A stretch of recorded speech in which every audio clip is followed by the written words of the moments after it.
지하철 안 분당 방향 2호선.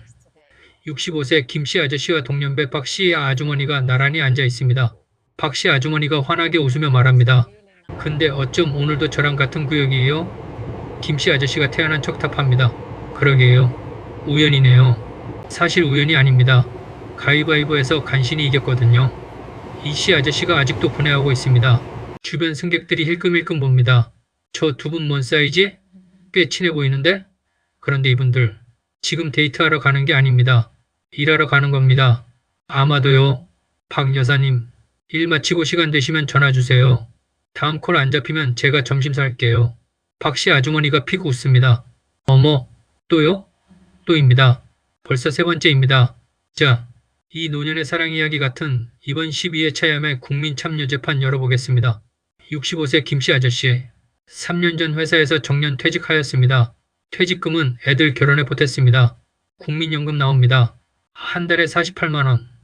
그리고 노령연금과 기타 개인연금에서 100만원 정도 월 고정 수입이 있습니다. 아파트 관리비 나갑니다.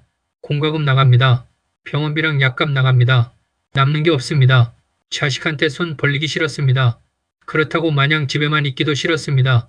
아침에 일어나면 갈 곳이 없었습니다. 누구는 하루 종일 서울 시내에 있는 도서관 투어를 한다고 해서 따라 나섰다가 눈이 너무 아파서 그만뒀습니다.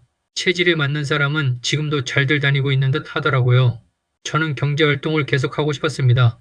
바로 일자리가 안 잡혀서 노인 일자리도 알아보고 시니어 사업도 기웃거려봤지만 별 신통한 일이 안 생겼습니다. 건강이 안 좋은 날은 종일 집에서 TV 보다가 낮잠 자다가 하루가 끝났습니다. 그러던 어느 날 동네 친구한테 연락이 왔습니다. 야, 너 시청 로비 알아? 거기 가면 돈 버는 방법 있어. 몸만 있으면 돼. 반신반의로 나갔습니다. 그게 6개월 전입니다. 서울시청 지하철 로비 아침 9시. 335 모이는 사람들이 있습니다. 60대, 70대. 할아버지 할머니라고 부르기엔 아직 팔팔한 분들입니다. 지하철 택배입니다. 방법은 간단합니다. 매일 아침 시청 로비에 모입니다. 담당자가 배달 구역을 나눠줍니다. 서류봉투, 작은 수포, 서명 받을 문서들, 지하철 타고 전달하고 옵니다. 65세 이상 무임승차, 교통비 0원입니다. 무거운 집 먼 거리일수록 돈이 됩니다.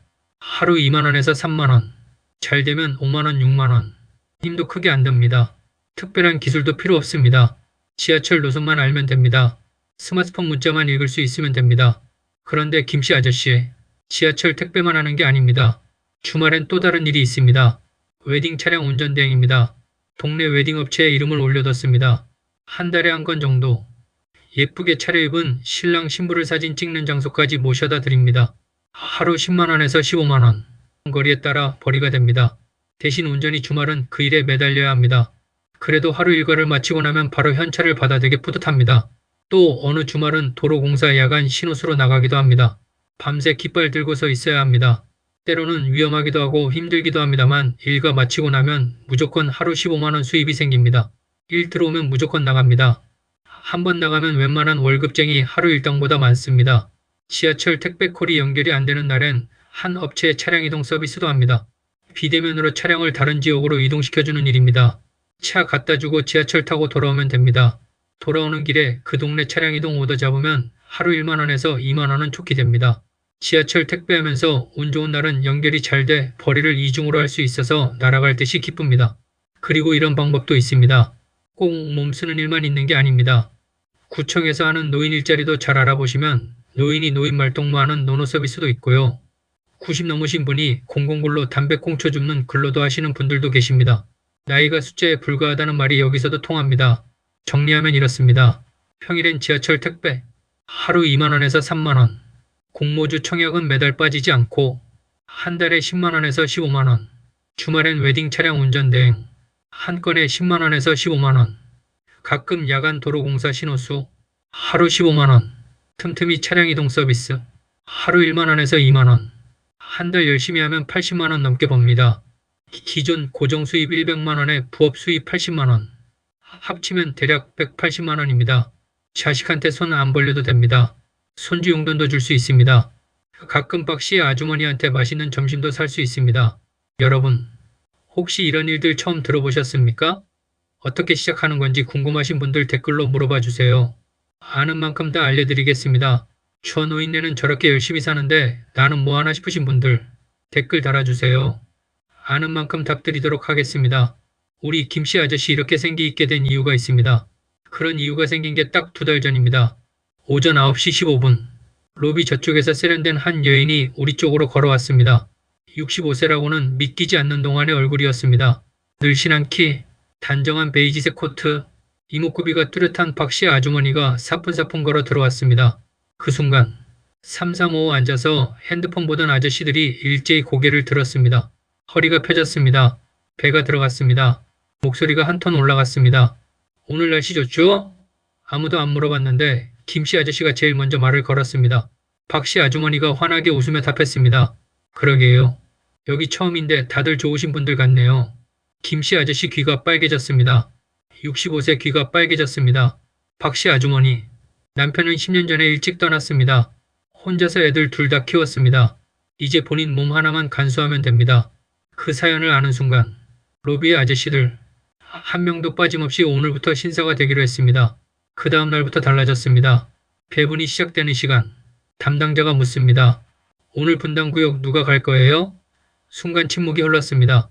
어제까지만 해도 분당은 멀다고 손살에 치던 사람들이 오늘은 눈빛이 달라졌습니다. 제가 갈게요. 아니 저도 분당 괜찮습니다. 저 분당 자주 가는데요. 박씨 아주머니가 오늘 서류 전달해주러 가는 곳이 분당구역이거든요. 갑자기 분당 지원자가 5명으로 늘었습니다. 매일 아침 신청자가 넘칩니다. 결국 가위바위보로 정했습니다. 어제는 이씨 아저씨가 이겼습니다. 그저께는 최씨 아저씨가 이겼습니다. 오늘은 김씨 아저씨가 이겼습니다. 이씨 아저씨가 분해서 혼자 중얼거립니다. A씨, 또 졌네. 이게 무슨 중학생 아이들도 아니고 웃기기도 합니다. 65세, 68세, 72세들이 가위바위보 진 것에 분해하고 있습니다. 오늘 분당으로 동행하게 된 지하철 안에서 김씨 아저씨가 슬쩍 말을 꺼냅니다. 박 여사님, 혹시 주식하세요? 주식이요? 잘 모르는데요. 공모주라고 아세요? 어렵지 않아요. 스마트폰으로 증권사 계좌 비대면으로 개설해서 신청만 하면 한 달에 기본 10만 원은 벌어요. 많을 때는 20만 원에서 30만 원도 되고요. 상장 첫날 팔면 거의 수익이 나요. 제가 6개월째 하고 있는데 지금까지 손해본 달이 없어요. 어머, 그래요? 저도 할 수 있을까요? 박씨 아주머니 눈이 동그래집니다. 김씨 아저씨 어깨가 올라갑니다. 분당 가는 지하철 안에서 두 사람의 대화가 끊이질 않습니다. 재테크 얘기로 시작했다가 어느새 살아온 얘기로 넘어갑니다. 평소엔 멀게만 느껴지던 분당 노선이 오늘은 왜 이렇게 짧게 느껴지는지. 그런데 그날 아침 김씨 아저씨는 몰랐습니다. 누군가 로비 밖에서 처음부터 지켜보고 있었다는 것을. 딸이었습니다. 38살 김씨 딸. 아버지가 요즘 너무 신나 보였습니다. 매일 아침 면도하고 옷까지 챙겨 입고 나가는 게 뭔가 이상했습니다. 지하철 택배 나간다고 해서 슬쩍 뒤따라 나왔습니다. 그런데 로비 안에서 아버지가 낯선 아주머니 옆에 딱 붙어서 귀까지 빨개진 채로 열심히 뭔가를 설명하고 있었습니다. 딸은 멈칫했습니다. 로비 대형 조경수 뒤에서 한참을 바라봤습니다. 아버지 손짓을 보니 꽤 신나 보였습니다. 아주머니가 웃을 때마다 아버지도 따라 웃었습니다. 딸은 미소를 지으며 천천히 돌아섰습니다. 로비를 나와서 집으로 가는 지하철 계단을 내려가면서 혼잣말이 흘러나왔습니다. 어머니 가시고 나서 아버지 많이 외로우셨겠다. 좋은 사람 만나면 좋지 뭐. 근데 저기 좀 봐. 65세에 저렇게 빨개질 수가 있어? 우리 아버지 아직 소년의 감성을 가지고 계시네. 본인도 모르게 피식 웃으며 지하철을 타러 내려갑니다. 그날 저녁 아들한테 전화가 왔습니다. 아버지 저 솔직히 말할게요. 아버지가 지하철 택배하는 거 친구들한테 알려지면 저 창피할 것 같아요. 또 제 회사 사람들이 알면 제 입장이 어떻게 되겠어요. 잠시 침묵이 흘렀습니다. 아버지가 천천히 말했습니다. 아들아, 아버지가 나이 들었다고 너한테 용돈 달라고 하면 눈치가 보이겠냐? 보이지 않겠냐? 그리고 자식한테 어떻게 용돈 달라는 말을 부모가 할 수 있겠냐? 내 몸 아직 움직일만 할 때까지는 내가 벌어서 그 돈으로 내가 쓰는 게 얼마나 당당한지 알아? 오늘도 분당 갔다가 차량 이동 서비스 한 건 하고 택배 2개 더 하고 왔어. 오늘 나가서 4만 원 벌었어. 중간에 점심도 맛있게 먹었어. 오늘 하루 진짜 보람되게 보냈고 살만 났거든. 근데 그게 창피한 거야? 아버지가 너한테 손 벌리는 일이 더 창피한 거 아니냐? 네가 한번 생각해봐라. 아버지 입장이라면 나랑 별반 다르지 않을걸. 아들아, 그건 부끄러운 게 아니란다. 창피한 게 아니란 말이다. 내가 너를 잘 못 키웠나 보다. 오히려 자랑스러워해야 할 아버지를 부끄러워한다니. 내가 오히려 네가 더 부끄럽다 인서가. 아들은 할 말을 잃었습니다. 전화기 너머로 한동안 아무 소리도 하지 못했습니다. 그런데 말입니다. 며칠 후 그 아들, 친구 모임에서 이런 말을 했습니다. 우리 아버지 요즘 지하철 택배하셔. 근데 있잖아. 매일 아침 면도하고 옷 차려입고 나가시는데 솔직히 좀 멋있어 보이더라고. 친구들이 물었습니다. 왜 하시는데? 글쎄, 돈도 버시고. 근데 아마 그것만은 아닌 것 같아. 혹시 그곳에 나오는 여사님이랑 썸 타는 것 아니야? 친구들이 웃었습니다. 아들도 웃었습니다. 창피하다고 했던 그 아들이 이제는 아버지 얘기를 자랑처럼 꺼냅니다. 나이가 들면 보이지 않는 존재가 됩니다. 퇴직하는 순간 사회에서 점점 더 설 자리가 없어집니다. 본인 이름 속 자도 사람들 뇌리에서 지워지기 시작합니다. 자식들은 바쁘고 친구들은 하나둘 사라집니다. 그런데 매일 아침 나갈 이유가 생겼습니다. 기다리는 사람이 생겼습니다. 오늘 번 돈으로 손주 용돈도 줄 수 있습니다. 이게 창피한 일입니까? 땀 흘려 번 4만 원에서 5만 원이 자식한테 받은 용돈 5만 원보다 훨씬 당당합니다. 그리고 한 가지 더. 매일 아침 30분 일찍 일어나 면도하고 제일 깨끗한 옷 꺼내 입는 65세 김씨 아저씨. 이분 지금 일하러 가는 겁니까? 아니면 설레러 가는 겁니까? 자, 여러분이 재판장입니다. 나이 들어 지하철 타고 택배 나르는 부모님. 부끄럽습니까? 자랑스럽습니까? 자식 말대로 그만둬야 합니까? 아니면 설렘을 갖고 계속해야 합니까? 그리고 한 가지 더.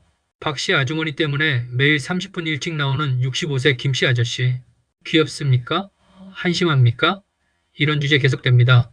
댓글로 판결 내려주세요. 구독하고 재판장 자격 유지하세요.